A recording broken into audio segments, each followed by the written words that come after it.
आज श्री जिन पूजा अष्टक 19वां अध्याय, जिसमें जिनेंद्र भगवान की पूजन के बारे में बताया जाएगा। प्रारंभ करते हैं। जातिर्जयमेत्य नलत्रयस्य जीवाश्रितस्य बहुतापकृतो यथावत् विद्यापनाय जिनपादयुगाग्रभूमौ धारात्रयं प्रबरवारिकृतं क्षिपामि।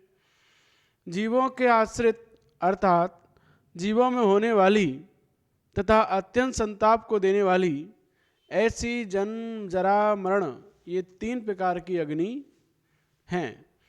उन 3 प्रकार की अग्नियों को यथावत बुझाने के लिए श्री जिनेंद्र भगवान के दोनों चरणों के अग्रभाग की भूमि में उत्तम जल से बनाई हुई 3 धाराओं का क्षेपण मैं करता हूं। तो यहाँ सबसे पहले हम क्या चढ़ा रहे हैं? जल पूजा में। तो जल क्यों चढ़ा रहे हैं? क्योंकि हमें निरंतर जिन 3 अग्नियों से संताप प्राप्त हो रहा है, इस संसार में हम जल रहे हैं इन जिन 3 अग्नियों से, वो तीनों अग्नियों को बुझाने के लिए जो जल हम लाए हैं वो कहाँ चढ़ाना है? तो वो जिनेंद्र भगवान के चरणों के अग्रभाग में 3 धारा देते हुए हमें जल चढ़ाना होता है। तो भगवान की जब हम पूजा करते हैं तो जल को केवल ऐसे नहीं चढ़ाना होता, 3 धारा देते हुए जन्म जरा मृत्यु विनाशनाय जलम निरूपामि देश। तो इस प्रकार से हमें वह जल चढ़ाना होता है। कहते हैं कि जितने भी संसारी जीव हैं, उन जीवों को जिस प्रकार अग्नि अत्यंत संताप को देने वाली होती है, उसी प्रकार जन्म जरा मरण, ये 3 अत्यंत संताप को देने वाले हैं। इसलिए इन तीनों के विनाश के लिए श्री जिनेंद्र देव के दोनों चरणों के अग्रभाग की भूमि में मैं उत्तम निर्मल जल से बनाई हुई 3 धाराओं का क्षेपण करता हूँ, अर्थात 3 बार जल चढ़ाता हूँ। तो अतः जब तक हम अपने जीवन में इस संसार रूपी अग्नि को शांत करने के लिए उत्साहित नहीं होंगे, तब तक पूजन आदि में अपनी क्रियाओं को नहीं करेंगे। सत्य तो यही है कि जब तक जो व्यक्ति जिनेंद्र भगवान की पूजन आराधना नहीं करता है, उसका यह संसार कभी भी किसी प्रकार से नाश नहीं होता है। उसकी ये जन्म जरा मृत्यु रूपी ये 3 अग्नियां उसे निरंतर जलाती रहती हैं, संतापित करती ही रहती हैं, संसार में उसको हमेशा दुखी बनाए रखती हैं। तो इसीलिए यदि आप चाहते हो कि हमारे जीवन से ये अग्नि जो हमें हर बार जला रही है, कभी जन्म से, कभी मरण से, कभी बुढ़ापे से हमें निरंतर जलना पड़ता है, तो क्या करना है? इसके लिए जिनेंद्र भगवान के चरणों के आगे बड़े ही भक्ति भाव से 3 धारा देते हुए हमें जल को छोड़ना होता है।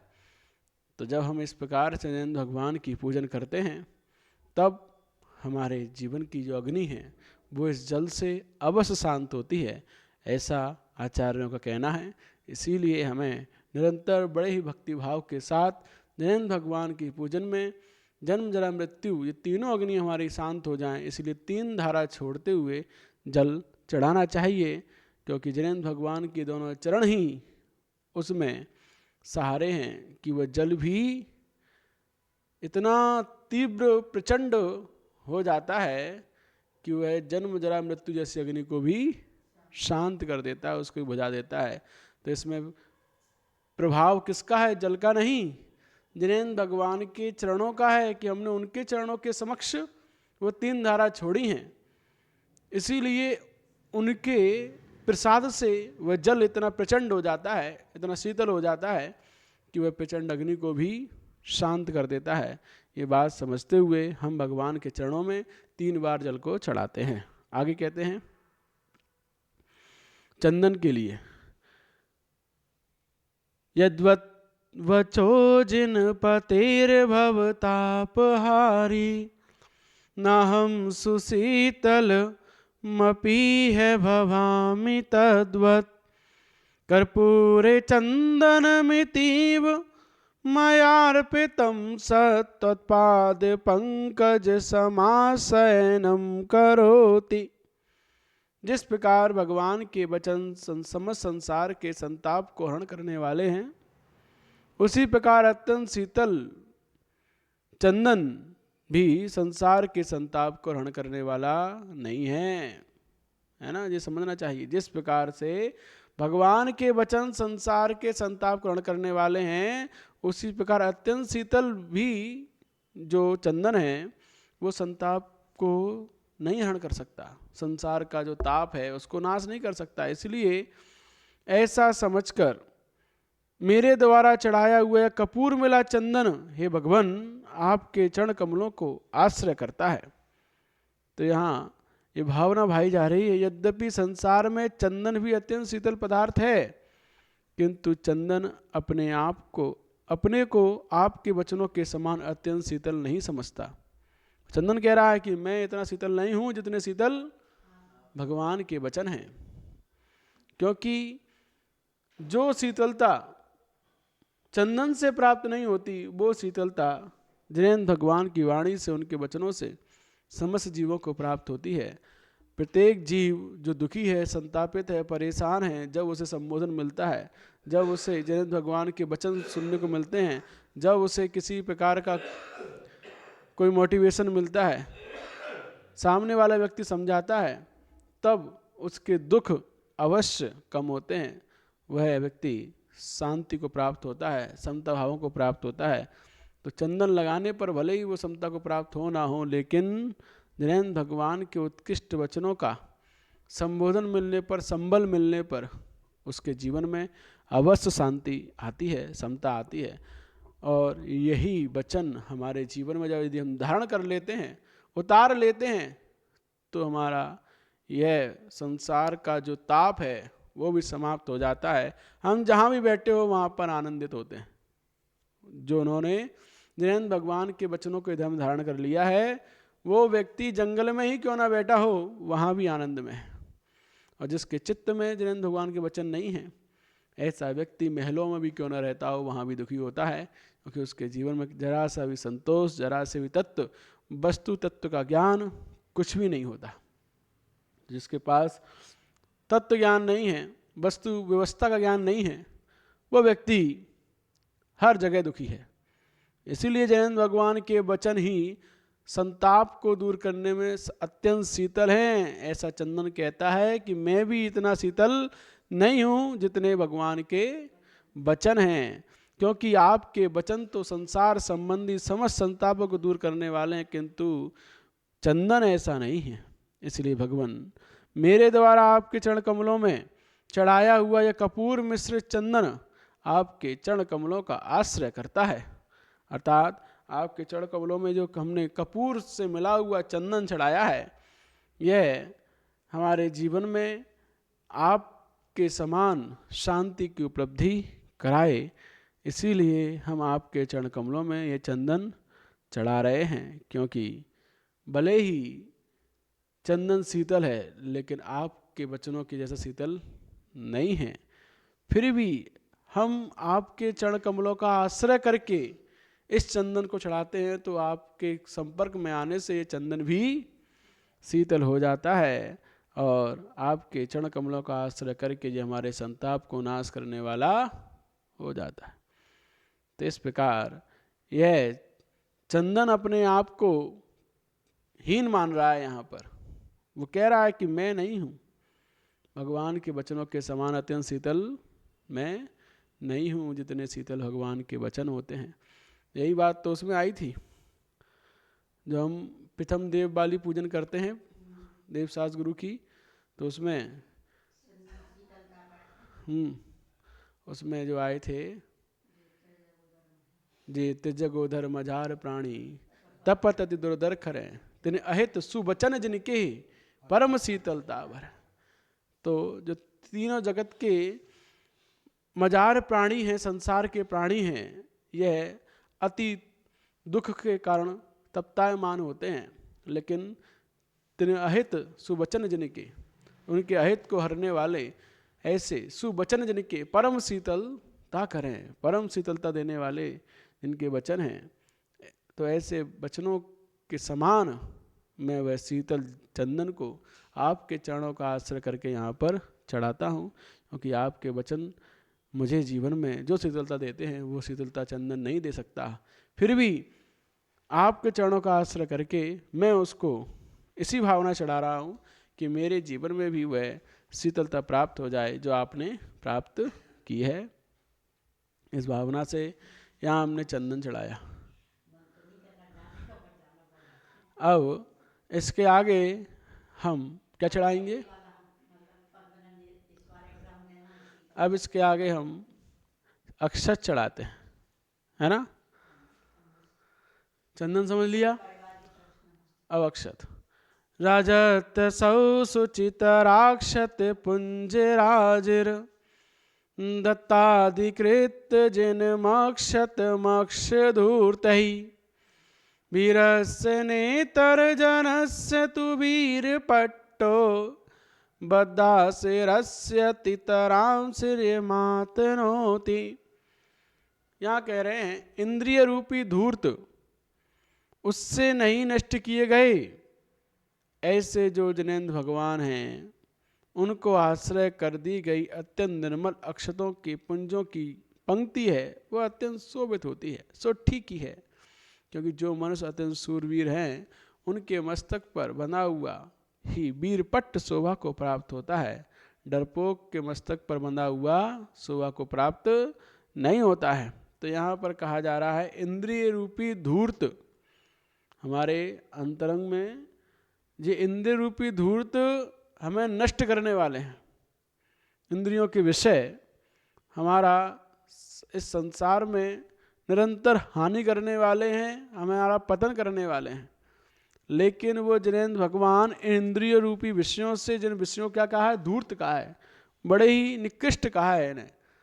तो ऐसे इंद्रिय रूपी धूर्त भी जिनका कुछ बिगाड़ नहीं पाए, ऐसे जिनेंद्र भगवान को मैं यह अत्यंत निर्मल अक्षतों की पंक्ति चढ़ा रहा हूँ, तो वह अत्यंत शोभित हो रही है।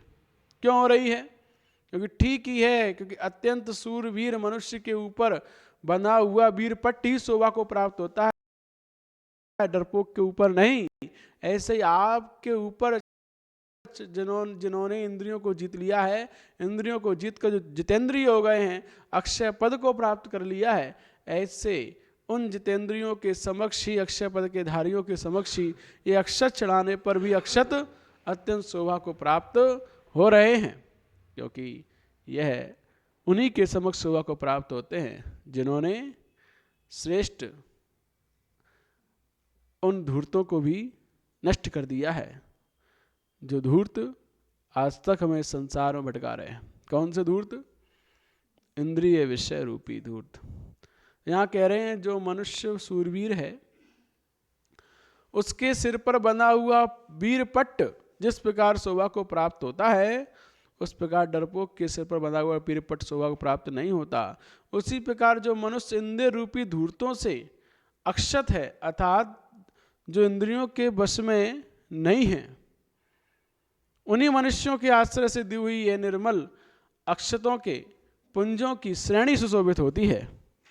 किंतु जो मनुष्य इंद्रियों के अधीन हैं, उन मनुष्यों के लिए दी हुई अक्षतों की पुंजों की पंक्ति शोभित नहीं होती। जिनेंद्र देव ने समस्त इंद्रियों को वश में कर लिया है, इसलिए उनके आश्रय दी हुई अक्षतों की यह पंक्ति अत्यंत शोभायमान होती है।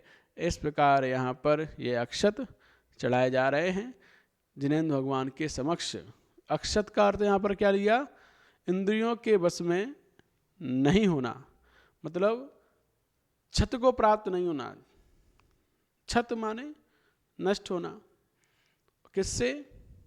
इंद्रिय रूपी धूर्तों से जो क्षय को प्राप्त होते हैं वह छत कहे जाते हैं। लेकिन जो इंद्रिय रूपी धूर्तों से भी क्षय को प्राप्त नहीं हुए, अर्थात इंद्रियों के वश में नहीं हुए, वो उन्हीं को हम अक्षत कहते हैं।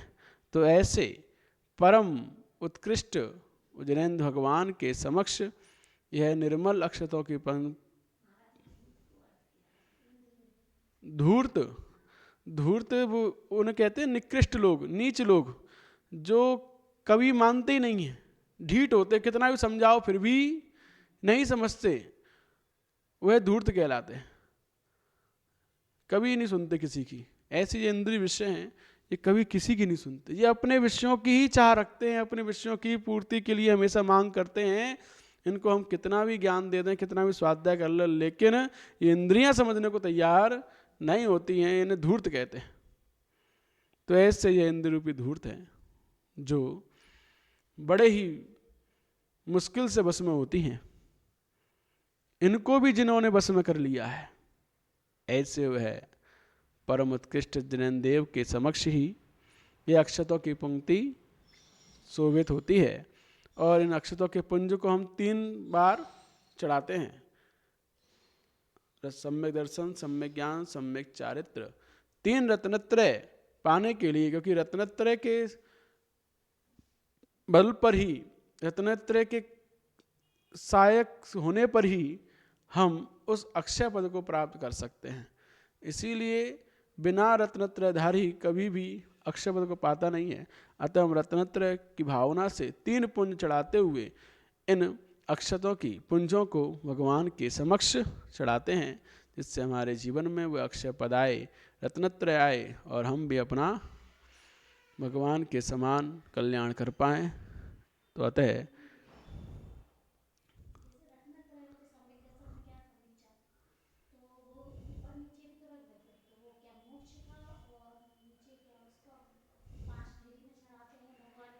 पांच ढेरी में तो पंच परमेष्टि हो गए, लेकिन यहाँ तो रत्नत्रय के जब हम अक्षर चढ़ाते हैं देव साध गुरु के समक्ष, तो वहाँ वह रत्नत्रय की भावना से 3 ढेरी से अक्षर चढ़ाए जाते हैं। हाँ, और जल हमने 3 धारा छोड़ते हुए चढ़ाया। चंदन को कोई धारा नहीं दी जाती है। चंदन में तो शीतलता को उसको ये उंगली से, बीच वाली उंगली से यूं लेकर और यूं चढ़ाया जाता है ना। हाँ, अनाम का उंगली से कर लो, अनाम का उंगली शायद, हाँ, अनाम का उंगली से यूं लेकर उसको और यूं चढ़ाया जाता है। ये मुद्रा आई है शास्त्रों में चंदन चढ़ाने की। तो इस प्रकार यह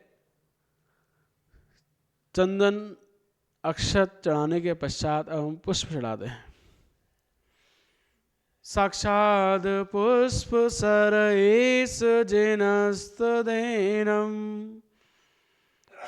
संपूजयामि शुचि पुष्प सरैर्मनोज्यै नान्यं तदाश्रयतया किल यत्र तत्र यत्र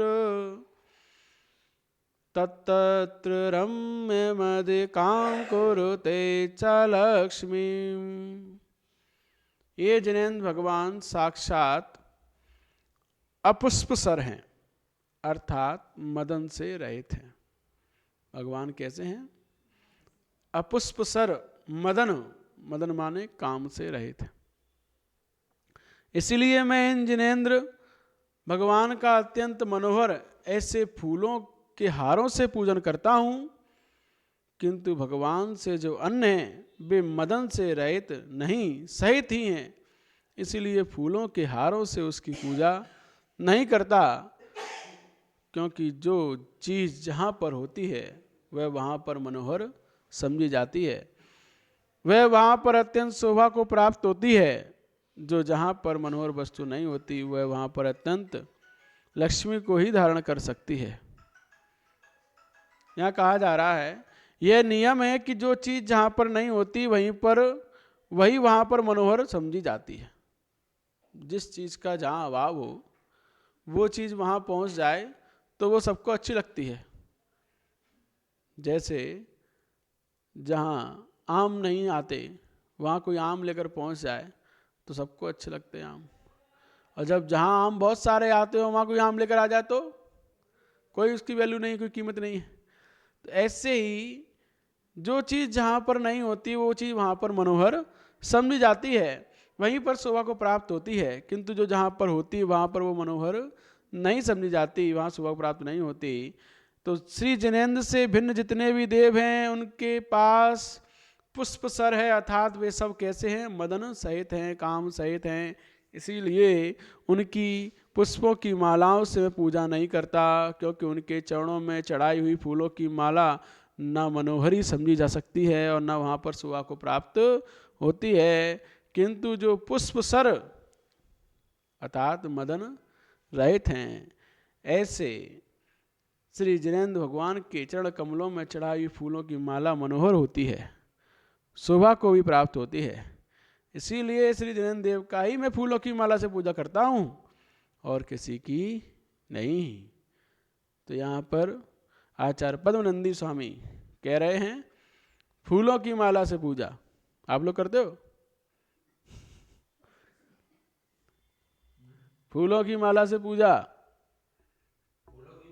हाँ हाँ, इसमें कह रहे नहीं, कह रहे आचार्य भगवान पद्मनंदी स्वामी कि मैं उन जिनेंद्र भगवान की फूलों की माला से पूजा करता हूँ, माला से पूजा करता हूँ, जिनके अंतरंग में जरा सा ही मदन नहीं है, मदन माने काम संताप नहीं है। उन्हीं के चरणों में यह पुष्पों की माला शोभा को प्राप्त होती है, क्योंकि वहाँ वो वस्तु है ही नहीं कि जो काम बाण को प्राप्त हो जाए। जो देव अन्न देव हैं उनके अंतरंग में ये सब पुष्प सर है, मतलब पुष्पों के बाण वहाँ विराजमान है, काम बाण। अतः वहाँ पर फूलों की माला कोई भी शोभा को प्राप्त नहीं, वहाँ पहले से ही मौजूद हैं उनके मन में। तो जहाँ नहीं है वहाँ मैं चढ़ाता हूँ, क्योंकि वहीं वो शोभा को प्राप्त होती है। अतः मैं किससे पूजा कर रहा हूँ? जिनेंद्र भगवान की। किससे? फूलों की माला से मैं जिनेंद्र भगवान की पूजा करता हूँ, इस प्रकार पुष्प चढ़ाता हूँ। ये बात यहाँ पर की गई है। ठीक है, समझ में आया? किससे करनी है? हाँ, उसमें तो हिंसा होती है ना। किसमें? आप पूजा करोगे, हाँ वहाँ पे जो मच्छर वगैरह से कीड़े मकोड़े वहाँ पे पैदा हो जाते हैं, क्योंकि ठंडक की वजह से ठंडी रहती है फूलों की माला, हाँ। इस वजह से हिंसा होती है वहाँ। अच्छा, हाँ। तो तुम्हारे भोजन बनाने में भी हिंसा होती है, भोजन भी मत खाओ। तो ये होती क्या ही है, नहीं होती। फूलों की माला है ना, हाँ, आपने निषेध किया। किसने किया है? हाँ, आचार्य भगवान तो मना नहीं कर रहे, मना नहीं कर रहे। कह तो रहे आचार्य भगवान। आप देखो चौथे पे अपन पुष्प चढ़ाते हैं ना, पूजा में चौथे नंबर पे पुष्प चढ़ाते कि नहीं? जल चंदन अक्षत और फिर पुष्प। पुष्प का मतलब क्या है? आचार्य भगवान तो कह रहे ना, इसमें लिखा नहीं लिखा? आपने जो अरे केसर से जो चावल करते हैं, हाँ उसको पुष्प माना है। हाँ, उसको उसको पुष्प माना है, लेकिन यहाँ आचार्य भगवान क्या कह रहे हैं? फूलों की माला से करते हाँ, तो निषेध किसने किया है? निषेध किसने किया? आचार्यों ने कि हमने? किसने निषेध किया? किसने किया निषेध? निषेध हम लोगों ने किया, आचार्यों ने नहीं किया। अरे 20 पंथी 13 पंथी नहीं है, ये सब हमारी सोच ने किया है। जैसे सोच बता रहे ना अभी अपनी, ऐसी सोच ने निषेध किया है, आगम ने नहीं किया, जिनेंद्र भगवान ने नहीं किया है ना। आगम में जो आचार्य पद्मनंदी स्पष्ट लिख रहे हैं। तो इस प्रकार हमें आगम को समझते हुए हर कार्य करना होता है, क्योंकि कहा जाता है जन्म जन्म कृतम पापम जन्म कोटि समार्जितम जन्म मृत्यु जरा मूलम हन्यते जिन बंधनात्, कि जन्म जन्म में किए हुए संचित पाप, करोड़ों जन्मों में इकट्ठे किए हुए जन्म जरा जैसे घोर पाप भी जिनेंद्र भगवान को नमस्कार करने से, उनकी पूजा करने से नष्ट हो जाते हैं, उनकी स्तुति करने मात्र से। तो उनकी पूजन में होने वाली जरा सी भी हिंसा, क्या वो पूजा में करने से नष्ट नहीं होगी? जब जन्म जन्मों के पाप नष्ट हो जाते हैं तो उनकी पूजन में होने वाली हिंसा का जो दोष है वो पूजा करने से नष्ट नहीं होगा? अरे अवश्य होगा, क्योंकि जब जन्म जन्मांतरों के पाप नष्ट करने की क्षमता है जिस पूजा में, तो पूजा में होने वाले दोषों को नष्ट करने की क्षमता नहीं है क्या उसमें? बिल्कुल है।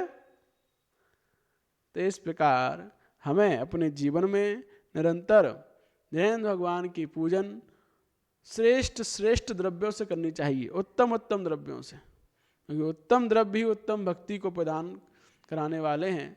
उत्तम द्रव्य होगा आपके हाथों में तो उत्तम भाव बनते हैं, और छोटे द्रव्य से वैसे ही छोटे भाव बनते हैं। तो ये बात हम नहीं कह रहे, पूजाओं में पढ़ते हैं, सब सब लिखा है पूजन में।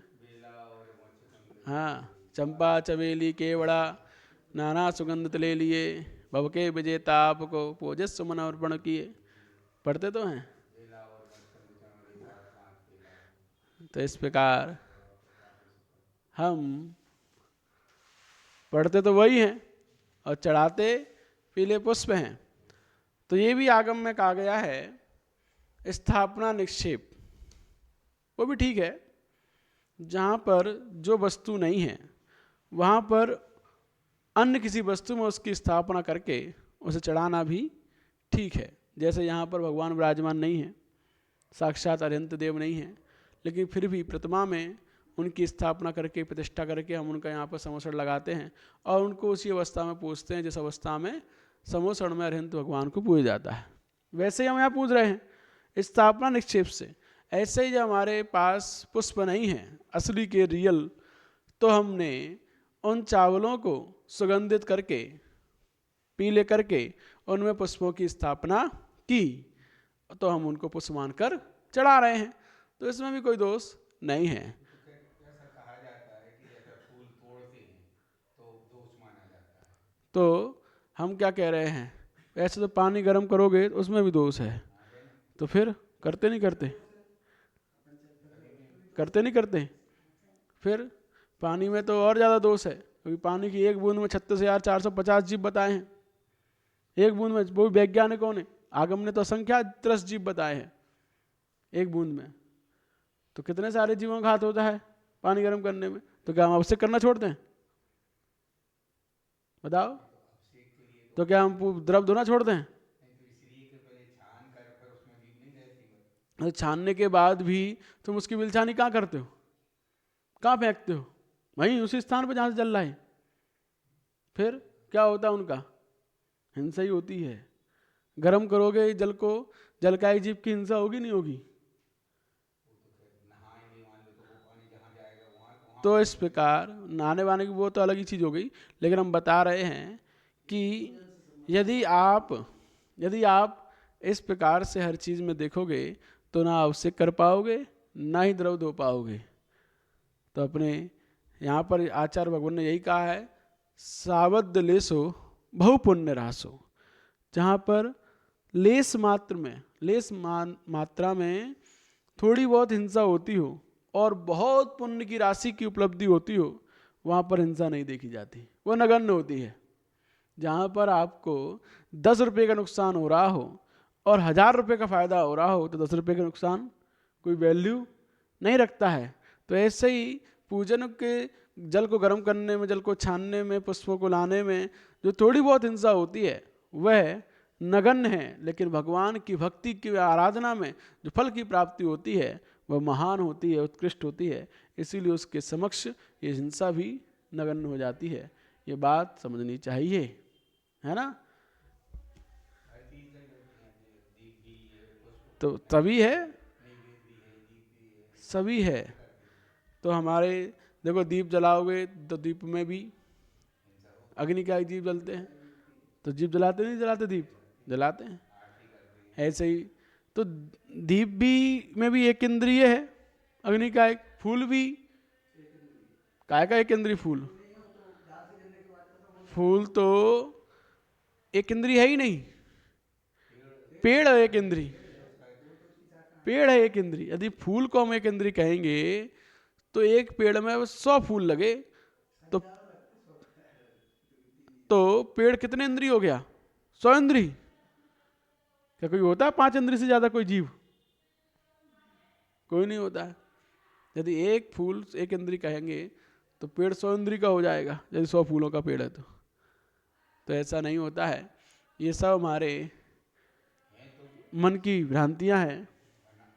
बाद में तो तैयारी हुई है सब, क्या सही बनाए, मतलब बाद में जिस प्रकार के पुष्प तो ये स्थापना निक्षेप से किया ना हमने। तो बताया ना, जहाँ पुष्पों का अभाव हुआ, जहाँ पर लोगों को इसमें दोष दिखाई दिया, वहाँ पर उन लोगों ने चावलों को पीला करके उनमें पुष्पों को बना लिया, पुष्पों का निर्माण कर लिया, स्थापना कर ली कि ये हमारे लिए पुष्प हैं। तो पुष्पों के अभाव में चावलों में पुष्पों की कल्पना की गई, स्थापना की गई। लेकिन ये ध्यान रखना, जिस प्रकार से हमने भगवान के अभाव में प्रतिमा में भगवान की स्थापना की और उस प्रतिमा को पूजने पर भगवान को पूजने का ही फल मिलता है, ऐसे ही हमने जो चावल में पुष्पों की स्थापना की है, तो वो पुष्प चावल के पुष्प चढ़ाने पर भी हमें पुष्प चढ़ाने का ही दोष लगता है। ये मत सोच लेना कि आप चावल के पुष्प चढ़ा रहे हो तो आपको पुष्प के बराबर का दोष नहीं लगेगा। स्थापना से हम चढ़ा रहे हैं, तो किसकी? पुष्पों की स्थापना की है। तो जिस प्रकार से पुष्पों की स्थापना से हमें पुष्प चढ़ाने का दोष लग रहा है, जिस प्रकार से भगवान के ना होने पर भगवान की प्रतिमा में भगवान की स्थापना करने से उनको पूजने पर भगवान को पूजने का ही फल मिल रहा है, ऐसे ही पुष्प चढ़ाने से, पीले चावल को चढ़ाने से पुष्प चढ़ाने का ही दोष लगता है। आटे का मुर्गा काटने पर मुर्गा काटने का ही दोष लगता है, ना कि आटे का, है ना। आटे का मुर्गा काटा गया था तो क्या सोच के कि ये असली का मुर्गा है और मैं इसको बलि दे रहा हूं, तो उसने काटा था तो उसे दोष किस लगा था? आटे का मुर्गा काटने का ही दोष लगा था। ऐसे ही जब हम पुष्प चढ़ाते हैं तो उनको हम पुष्प मान के चढ़ाते हैं, पीले चावलों को, कि मैं पुष्प चढ़ा रहा हूं। तो हम पीले चावलों को पुष्प मान के चढ़ा रहे हैं तो हमें किसका दोष लगेगा? पुष्पों का ही लगेगा। चाहे आप पीले चावल चढ़ाओ चाहे असली के पुष्प चढ़ाओ, बात बराबर है। दोष दोनों में बराबर है। इसलिए चरणों में केसर चरणों में चढ़ाते हैं, ये दोष है या नहीं है।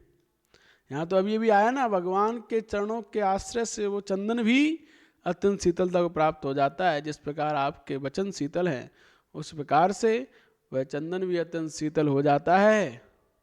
तो ये जैन वो आचार्य पद्मनंदी लिख रहे हैं, हम नहीं कह रहे। आचार्य पद्मनंदी इस आगम में बता रहे हैं। तो अपनी बुद्धि से हमें नहीं सोचना है, हमें आगम की बुद्धि से चिंतन करना है, क्योंकि हमारी बुद्धि दूसरों की कहे अनुसार चल रही है। जैसे जैसे हमें सिखा दिया गया, जैसे जैसे हमें बताया गया वैसे वैसे हमने सुन लिया और वैसे ही हम करते आ रहे हैं। लेकिन जब आगम पढ़ते हैं तो हमें समझ में आता है कि जो हमें बताया गया है वो अलग है और आगम में कुछ अलग ही लिखा है। इसीलिए जो सुना है, देखा है, उस पर भरोसा नहीं होना चाहिए। श्रद्धान किस पे होना चाहिए? आगम पर, जैन भगवान की वाणी पर श्रद्धान होना चाहिए, ना कि दूसरों की जो लोगों ने हमें बचपन से सुनाया है, पढ़ाया है, उस पर नहीं। किस पर भरोसा करना है? आगम वाणी पर। इसीलिए हमें अपनी बुद्धि को आगम के अनुसार बनाना चाहिए, ना कि अपने अन्य लोगों के अनुसार जो हम बचपन से देखते आए हैं। वो भी ठीक है, जब तक हम बचपन से देखते आए हैं, जब तक हमने दूसरों को सुना है, तब तक वो उनकी मानते आ रहे हैं, ठीक है। लेकिन जिस वक्त हम आगम में पढ़ लेते हैं, उस वक्त हमें आगम की ही बात माननी होती है, क्योंकि ऐसा आचार्य नेमिचंद सिद्धांत चक्रवर्ती गौमठ सार जीव कांड में कहते हैं, गाथा नंबर 26-27 में, कि जब तक आपने किसी गुरु के मुख से ये सुन रखा है कि ऐसा ऐसा करना चाहिए, वैसा करना चाहिए, और आप उनकी बात को श्रद्धान करके वो करते हो, तो आप सम्य दृष्टि ही हो। लेकिन जिस वक्त आपने किसी शास्त्र में पढ़ लिया कि वैसा नहीं है भैया, ऐसा है, और उस वक्त भी आप ये कहो कि नहीं नहीं हम शास्त्र की नहीं, हम तो उन्हीं की मानेंगे, उसी वक्त आप मिथ्या दृष्टि हो जाते हो। अभी तक तो समय दृष्टि थे, क्योंकि आप गुरु की बात पर श्रद्धान करके कोई कार्य कर रहे थे। लेकिन जिस वक्त आपने शास्त्र की बात को सुन लिया, शास्त्र में पढ़ लिया, देख लिया, उस वक्त भी आप कहो कि नहीं नहीं शास्त्र की नहीं, हम तो उन्हीं की मानेंगे, तो आप आगम की अवहेलना करने वाले हो, शास्त्र जिनेंद्र भगवान की वाणी की अवहेलना करने वाले हो। इसीलिए आप उसी पल, उसी क्षण मिथ्यात्व को प्राप्त हो जाते हो। अतः अपने जीवन में जब हम आगम में पढ़ लें, शास्त्रों में देख लें, उस वक्त हमें किसी और की ना मान के सिर्फ और सिर्फ जिनवाणी की माननी चाहिए, शास्त्र की माननी चाहिए, क्योंकि जिनवाणी सबसे उत्कृष्ट है, परम है, उससे बढ़कर और कुछ भी नहीं है। इसके वचन ही हमारे जीवन में शीतलता दिलाने वाले हैं, हमारा कल्याण करने वाले हैं, और किसी के वचन नहीं। ये बात समझते हुए हमें जिनवाणी पर पूर्ण श्रद्धान रखते हुए इसकी बात को पूर्ण हृदय से स्वीकार करना चाहिए। भले ही हमने जो भी देखा हो, जो भी किया हो बचपन से लेकर अभी तक, वो ठीक है, लेकिन जब जिनवाणी पढ़ने मिल जाए तब उसको भूलकर जिनवाणी की बात को स्वीकार करने वाला ही सही सोच वाला समदृष्टि जीव कहलाता है। अन्यथा हमारे जीवन में हठ बाध्यता बनी रहती है, हम हठी बने रहते हैं कि नहीं नहीं हम तो वही मानेंगे, वही करेंगे जो हमने बचपन से देखा है, बचपन से सुना है, बचपन से जाना है। तो इस प्रकार का हठ हमारे जीवन में कभी भी जिनेंद्र भगवान की बात को अपने हृदय में धारण नहीं होने देता, सम्यक्त हमारे अंदर पैदा नहीं हो पाता है। इसीलिए हमें निरंतर जिनेंद्र भगवान की वाणी को जब भी पढ़ने को मिल जाए तब उसे पूर्ण हृदय से स्वीकार कर लेनी चाहिए। आगे कहते हैं,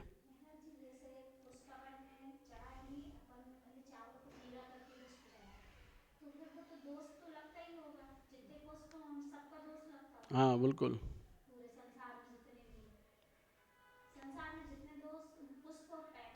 नहीं उनका क्यों लगेगा, जित हाँ जितना चढ़ाया उतना ही। जितना अपन ने बना के रखा है, बना के रखा है, बचा भी रहा है तो भी उसका दोष है। हाँ चावल एक चावल को एक पुष्प माना हमने, तो बहुत सारे चावल चढ़ाए तो बहुत सारे पुष्प चढ़ाए, तो बहुत सारे पुष्पों का दोष लगेगा। हाँ, तो इस प्रकार दोष में भी महान पुण्य है, ये ध्यान रखना चाहिए। जहाँ पर छोटा मोटा दोष है लेकिन महान पुण्य की प्राप्ति है, वहाँ वो दोष नहीं देखे जाते, वो दोष नगण्य हो जाते हैं। हमने बताया था ना, जहाँ 10 रुपये का नुकसान है और 1000 रुपये की प्राप्ति है तो वहाँ 10 रुपये कोई नहीं दिखता है, 990 रुपये दिखते हैं। ये जो दूध और दही से जो अभिषेक करते हैं, ये दोष है या नहीं? तुम्हारी बुद्धि में दोष है, रुक जाओ। देवे देवोयमिन्द्रियबलं प्रलयं करोति, नैवेद्यमिन्द्रियबलप्रदखाद्यमेतत् चित्रं तथापि पुरता स्थितमर्हतोऽस्य शोभां विवर्ति जगतो नयनोत्सवाय। यहाँ कहा जा रहा है, यह श्री जिनेंद्र देव तो समस्त इंद्रियों के बल को नष्ट करते हैं और यह नैवेद्य इंद्रियों के बल को बढ़ाने वाला है तथा खाने योग्य है, तो भी श्री अरहत भगवान के सामने चढ़ाया हुआ यह नैवेद्य समस्त जगत के नेत्रों से उत्सव के लिए शोभा को धारण करता है। यह आश्चर्य है। तो एक तरफ तो जिनेंद्र भगवान समस्त इंद्रियों के बल को नष्ट करते हैं, दूसरी तरफ उनके चरणों में इंद्रियों के बल को बढ़ाने वाला यह खाने योग्य नैवेद्य चढ़ाया जा रहा है। तो यहाँ कहा जा रहा है कि यह चढ़ाया हुआ नैवेद्य समस्त जगत के नेत्रों में उत्सव के लिए शोभा को धारण करता है, ऐसा समझना चाहिए। यहाँ कह रहे हैं, संसार में यह देखने में आता है कि जो पुरुष जिस व्यसन का विरोधी होता है, यदि वह व्यसनों को उत्पन्न करने वाली वस्तु सामने रख दी जावे तो उस वस्तु को देखकर वह मनुष्य अवश्य विकृत हो जाता है। तो जिस प्रकार आपको शराब पीना अच्छा नहीं लगता है और आपके सामने कोई शराब की बोतल रख दे तो कैसा लगेगा, बहुत गुस्सा आएगी, मन विकृत हो जाए। ऐसे ही यहाँ पर कह रहे हैं, भगवान में यह आश्चर्य है कि नैवेद्य भगवान के सामने रखा हुआ भी भगवान को विकृत नहीं करता है, क्योंकि नैवेद्य इंद्रियों के बल को बढ़ाने वाला है तथा सुस्वादु है, और भगवान समस्त इंद्रियों के बल को नष्ट करने वाले हैं, फिर भी भगवान को विकृत नहीं कर पाता है। इसीलिए ऐसा नैवेद्य भगवान के सामने रखा हुआ लोगों के नेत्रों को उत्सव करने वाला होता है, ये समझना चाहिए। यह नैवेद्य भले ही भगवान को इष्ट ना हो फिर भी उनको विकृत नहीं कर पाता, उन्हें किसी प्रकार का कोई भी उनके मन में विकार उत्पन्न नहीं कर पाता है। इसीलिए वह नैवेद्य भगवान के सामने रखा हुआ होने पर भी लोगों के नेत्रों में आनंद उत्सव करने वाला होता है। ये बात यहाँ पर कही गई है। तो वो भगवान तो वीतरागी हैं, जितेंद्रिय हैं। हम लोग हैं जो हमारे मन की ना होने पर हम विकृत अवस्था को प्राप्त हो जाते हैं। हम जिस चीज़ को नहीं देखना चाहते वो चीज़ दिखाई दे जाए तो मन आग बबूला हो जाता है।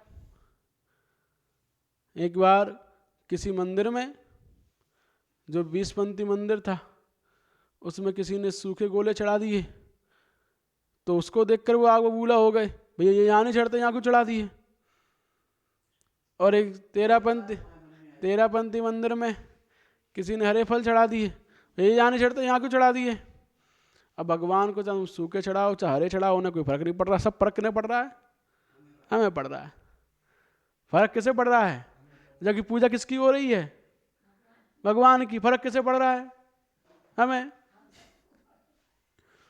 फर्क हमें पड़ रहा है, पूजा भगवान की हो रही है, उन्हें कोई फर्क नहीं पड़ रहा। उनके अंदर जरा सा विकार नहीं हो रहा। उन जबकि चढ़ा हम उनके लिए रहे हैं, विकार हमें प्राप्त होता है। तो हम लोग रागी देसी हैं, वो नहीं, वो तो वीतरागी हैं। उन्हें कोई फर्क नहीं पड़ता। तुम चाहे सोना चढ़ाओ, चांदी चढ़ाओ, तुम चाहे हरे फल चढ़ाओ या सूखे चढ़ाओ, उन्हें किसी प्रकार से कोई भी फर्क नहीं पड़ता। तुम चाहे रबड़ी चढ़ाओ, मलाई पूड़ी चढ़ाओ, चाहे घेवर चढ़ाओ, बाबर चढ़ाओ या फिर सूखी चटकें चढ़ाओ, है ना, उन्हें कोई फर्क नहीं पड़ता। वो परम वीतरागी हैं। तो इस प्रकार यहाँ पर कौन सा नैवेद्य की बात बताई थी? जो नैवेद्य इंद्रियों के बल को बढ़ाने वाला है, सुस्वादु है, खाने योग्य है, ऐसा नैवेद्य भगवान के सामने चढ़ाया जाता है, फिर भगवान को विकृत नहीं करता। हम कौन सा नैवेद्य चढ़ाते हैं? सुस्वादु, है ना, अच्छा नैवेद्य चढ़ाते हैं, स्वाद वाला। और इंद्रियों के बल को बढ़ाने वाला कौन चढ़ाते हो आप?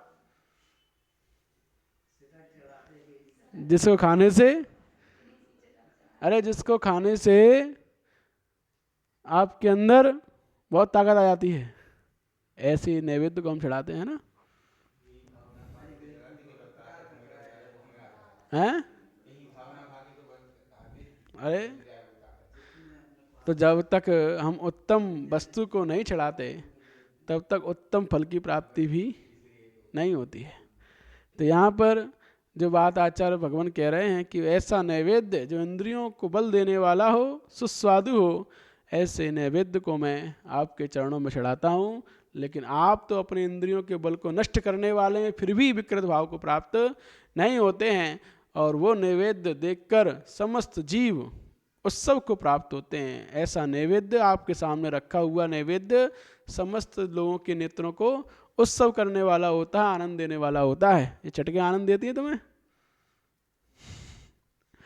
तो इस प्रकार हमारे नेत्रों को उत्सव प्राप्त हो, हमारे जीवन में वह आनंद प्राप्त हो जिस आनंद को भगवान ने पाया है। ऐसे आनंद के लिए हम भगवान के चरणों में उस नैवेद्य का त्याग करते हैं, उसको चढ़ाते हैं। समझ में आया?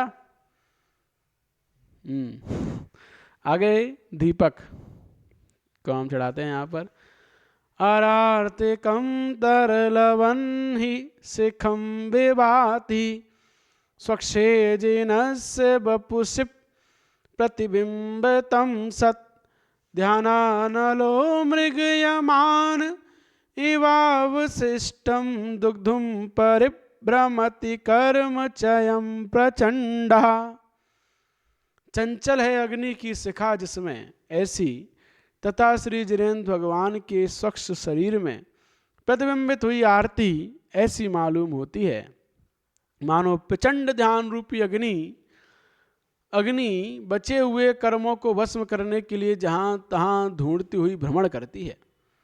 तो जब हम भगवान की आरती करते हैं, उनके लिए वह आरती करते हुए दीप चढ़ाते हैं, तो ऐसा वह दीपक की शिखा जो है वो कैसी है? चंचल होती है, कभी इधर कभी उधर होती है और हिलती हुई होती है।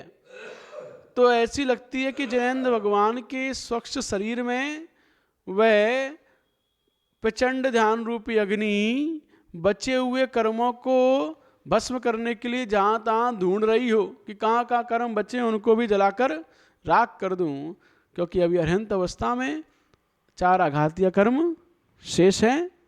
तो उन आघातीय कर्मों के जो शेष हैं, तो बचे हुए जो कर्म हैं उनको जलाने के लिए वो अग्नि इधर उधर उन कर्मों को ढूंढकर भस्म कर रही हो, करने का प्रयास कर रही हो, ऐसा मालूम पड़ता है जब हम भगवान के समक्ष वह आरती करते हुए जब दीप चढ़ाते हैं तो उनके स्वच्छ शरीर में प्रतिबिंबित होती हुई वो आरती ऐसी मालूम पड़ती है कि ध्यान रूपी प्रचंड अग्नि ही बचे हुए कर्मों को भस्म करने के लिए जहाँ तहाँ भ्रमण कर रही हो, उन कर्मों को ढूंढ रही हो, ऐसी वह आरती दिखाई देती है।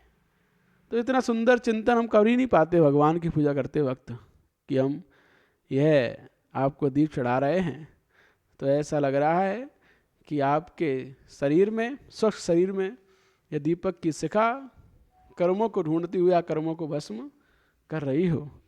तो उन्नत शिखा को धारण करने वाली जो आरती की ज्वाला भगवान के शरीर में प्रतिबिंबित है वह आरती की ज्वाला नहीं है।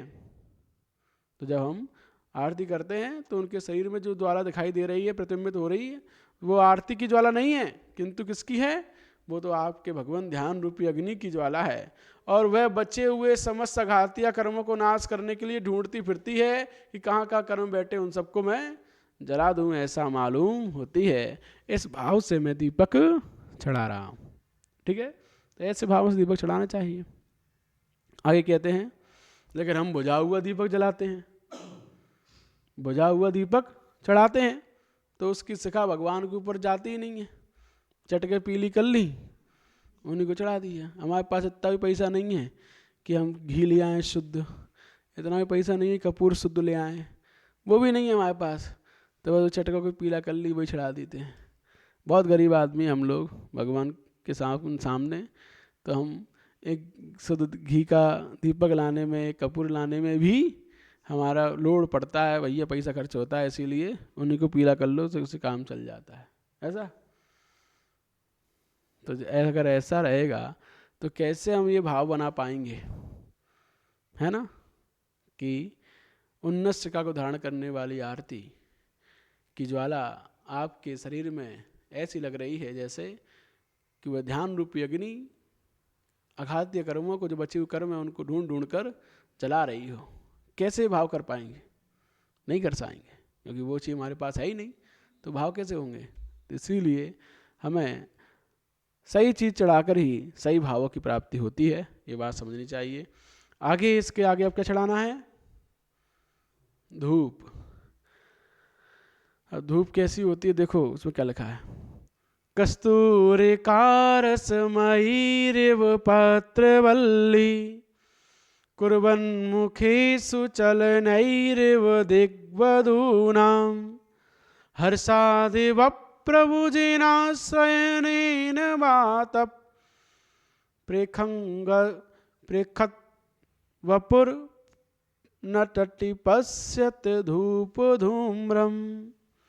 यहाँ कह रहे हैं, दिशा रूपी स्त्रियों के मुख में कस्तूरी की रस से बनाई हुई पत्र रचना के समान पत्र रचना को करता हुआ प्रभु श्री जिनेन्द्र देव के आश्रय से पवन से कंपित है शरीर, जिसका ऐसा धूप का धुआं हर्ष से मानो नृत्य कर रहा है, ऐसा मालूम होता है। तो धूप कैसे चढ़ाई जाती है? धूप घट में। तो हाँ, कैसा लगता है जब धूप घट में हम धूप चढ़ाते हैं? तो ऐसा लगता है कि धूप का धुआं सब जगह फैल रहा है। इससे यह मालूम पड़ता है मानो वह दिशा रूपी स्त्रियों के मुख पर, जो अलग अलग दिशाएं हैं, अलग अलग दिशा में धुआं फैलता है, तो दिशा रूपी स्त्रियों के मुख पर कस्तूरी के रस से रची हुई पत्र रचना के समान पत्र रचना कर रहा हो।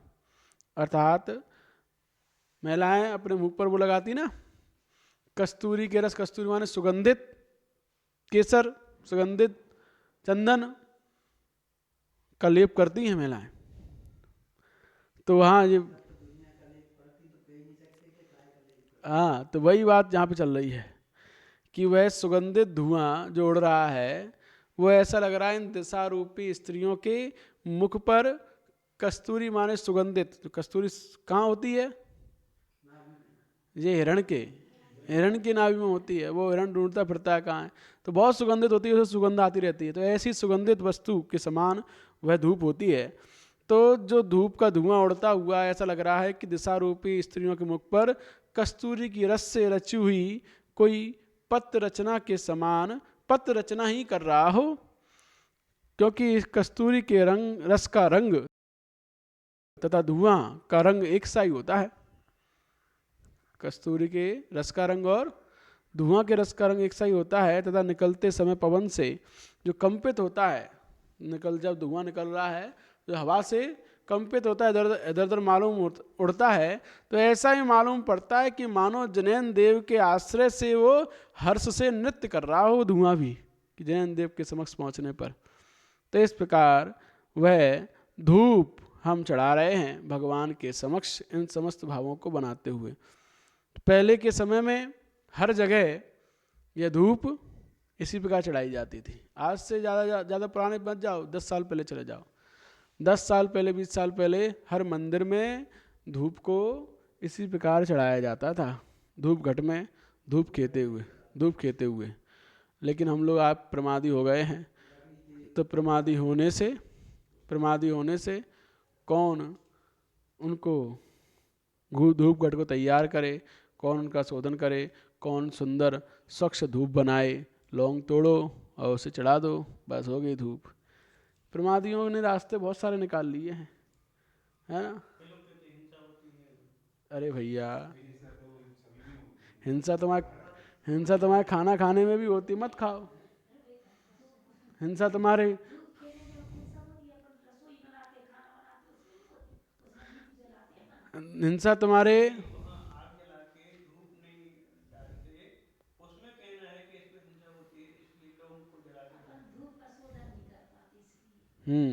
जो अपन चंदन की जैसे माया पहले छील के चंदन की चक्की करती हो वही चढ़ते थे। तो वो कोई धूप तोड़ू है, वो तो लकड़ी का छिलका है। धूप तो वो होती है जिसमें क्या कहते हैं, अगर तगर सफ़ेद चंदन, लाल चंदन, ये सब चीज़ें मिलाई जाती, 10 चीज़ें मिलाई जाती हैं तब जाकर वो धूप बनती। तो वो धूप तब सुगंधित होती है, तब वो पूरे वातावरण को पवित्र करने वाली होती है, समस्त प्रकार की नकारात्मकता को दूर करने वाली होती है। जहाँ भी फैलती है वहाँ पर वह सारे के सारे रोग शोक को दूर करने वाली होती है।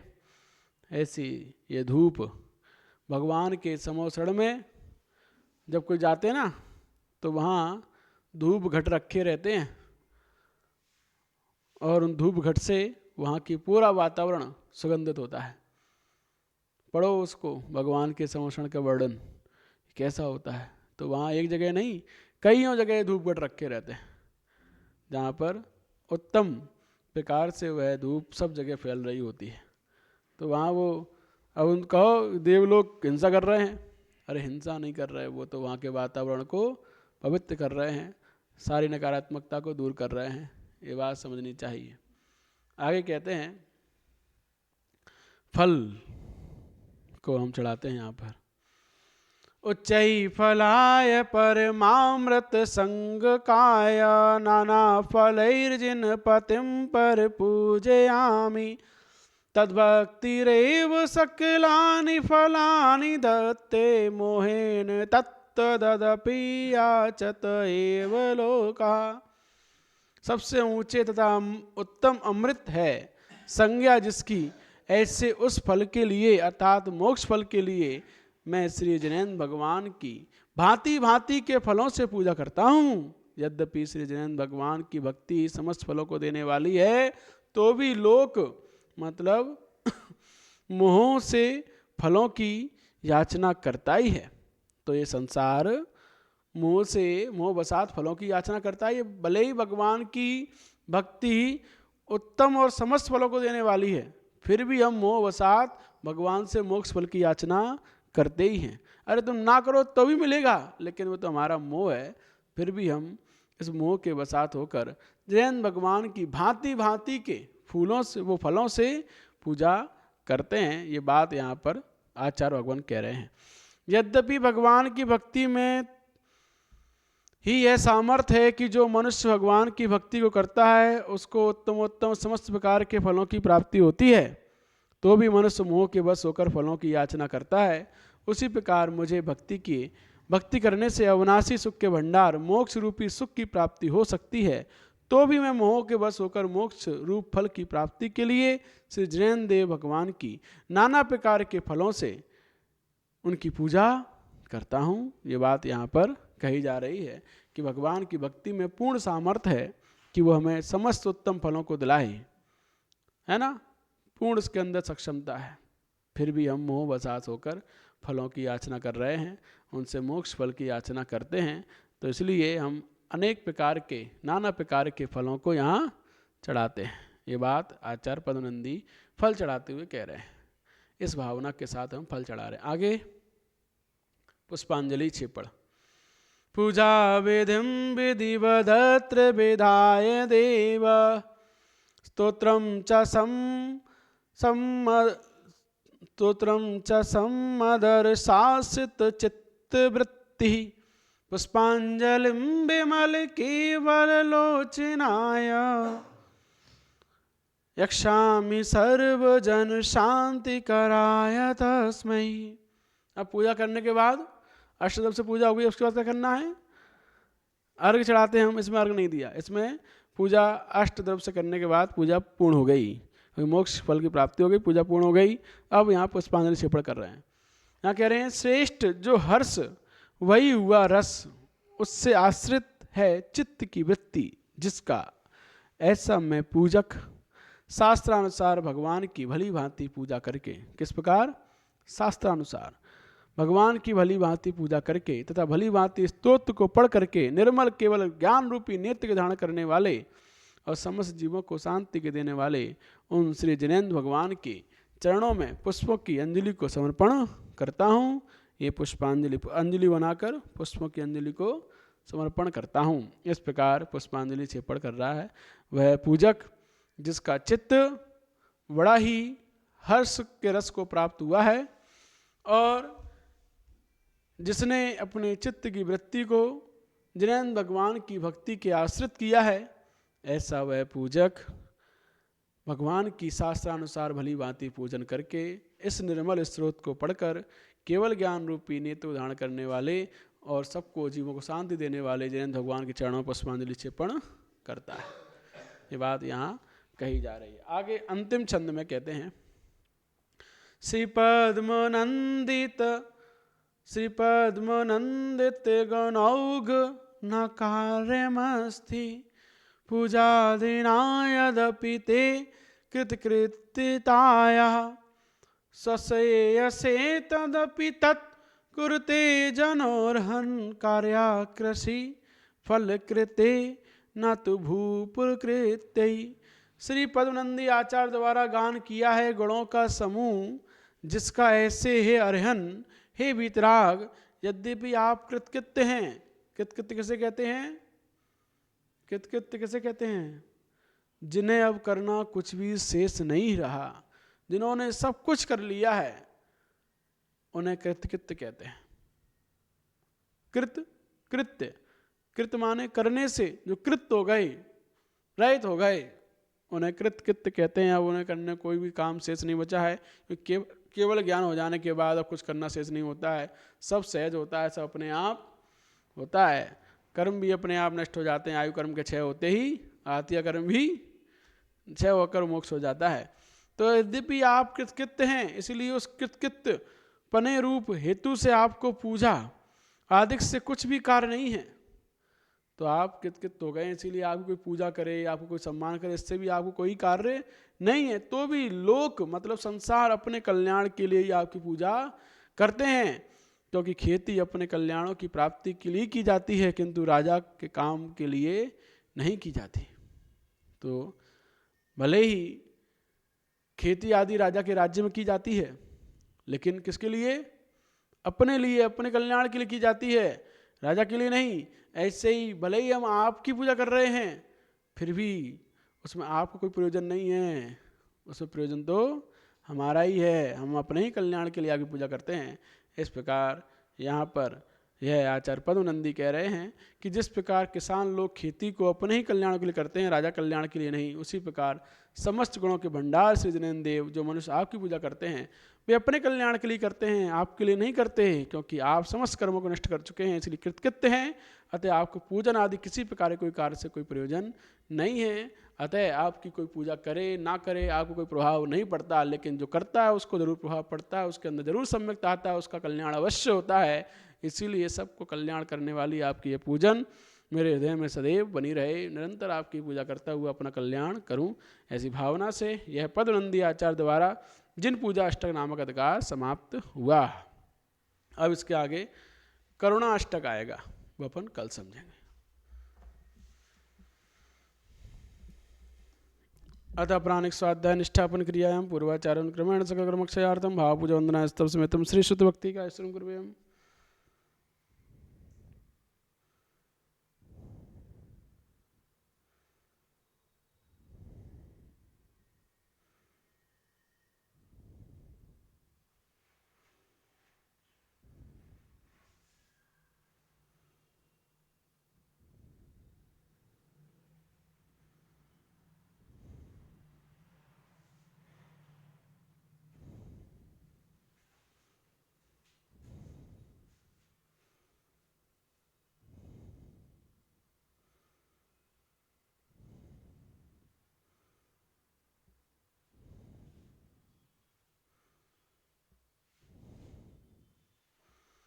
घटेशदंदादस्य विकोटलक्षांसिदगानि चैव पंचादश। आज श्री जिन पूजा अष्टक 19वां अध्याय